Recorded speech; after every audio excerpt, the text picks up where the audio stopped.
Psalms 9 verses 1 to 10.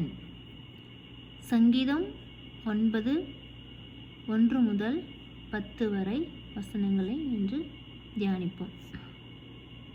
கர்த்தாவே, என் முழு இருதயத்தோடும் உம்மை துதிப்பேன்.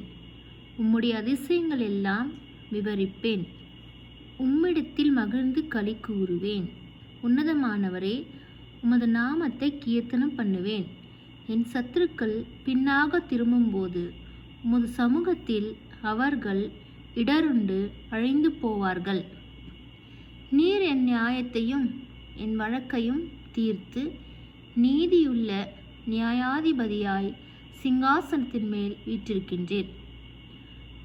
ஜாதிகளை கழிந்து கொண்டு துன்மார்க்கரை அழித்து அவர்கள் நாமத்தை என்றென்றைக்கும் இல்லாதபடி குலைத்து போட்டீர்.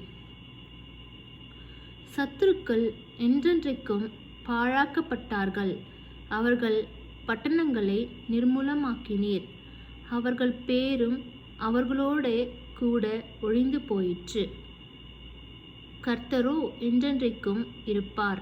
நம்முடைய சிங்காசனத்தை நியாய தீர்ப்புக்கு ஆயத்தம் பண்ணினார். அவர் பூச்சக்கரத்தை நீதியாய் நியாயம் தீர்த்து சகல ஜனங்களுக்கும் செம்மையாய் நீதி செய்வார். சிறுமைப்பட்டவனுக்கு கர்த்தர் அடைக்கலமானவர். நெருக்கப்படுகிற காலங்களில் அவரே தஞ்சமானவர். கர்த்தாவே, உம்மை தேடுகிறவர்களை நீர் கைவிடுகிறதில்லை. ஆதலால் உமது நாமத்தை அறிந்தவர்கள் உம்மை நம்பியிருப்பார்கள். ஆமேன்.